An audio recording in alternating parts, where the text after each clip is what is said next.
Recession is looking more and more likely for many of the world's leading economies. That's according to the International Monetary Fund. They recently released a feeble and uneven global growth output expectation for this year. Now, Australia is no exception. Our disastrous COVID recovery has left us in a $50 billion budget deficit, not to mention we've got rocketing mortgage and rental payments, growing financial instability and a huge national debt.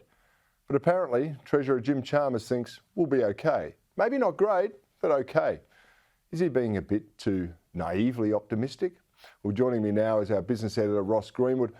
Ross, the Treasurer points to our low unemployment and really good export prices, and he says there are advantages for Australia in this fragile global market. But do you think it's going to be enough to avoid a recession?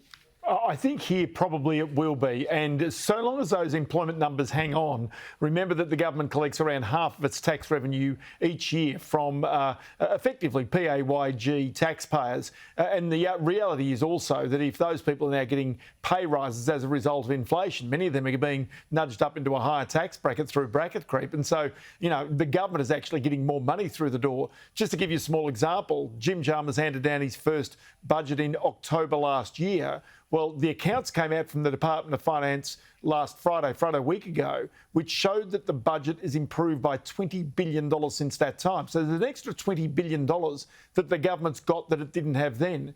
The thing that really concerns me in some ways is that Jim Chalmers, perhaps the softening is up for some bigger tax reform or tax change, because as he says, things are going to get tougher.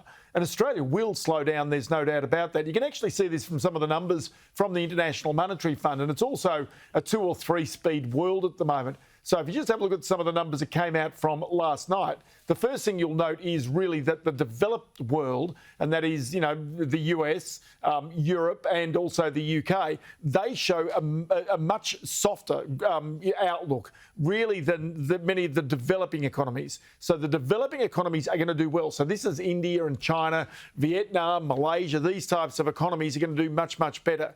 But then you go on and you actually come back to Australia and look at where the International Monetary Fund is. Now, there should be no surprise with these forecasts. So I'm just putting alongside the International Monetary Fund on the left-hand column, the Reserve Bank's forecast on the right-hand column. And what you can see here is, in fact, the Reserve Bank in 2024 is more pessimistic than the International Monetary Fund. So Jim Chalmers keeps talking, and he's now gone off to the International Monetary Fund and the basically leaders of the Western world, the finance ministers, to talk about this. And then he sets the budget when he comes back. That's going to be the interesting side of it, because he continues to talk about the debt and the tough times. But of course, many of these spending initiatives are really Labor Party principles that they want to adhere to into the future that ultimately are going to cost money, and that money's got to come from somewhere.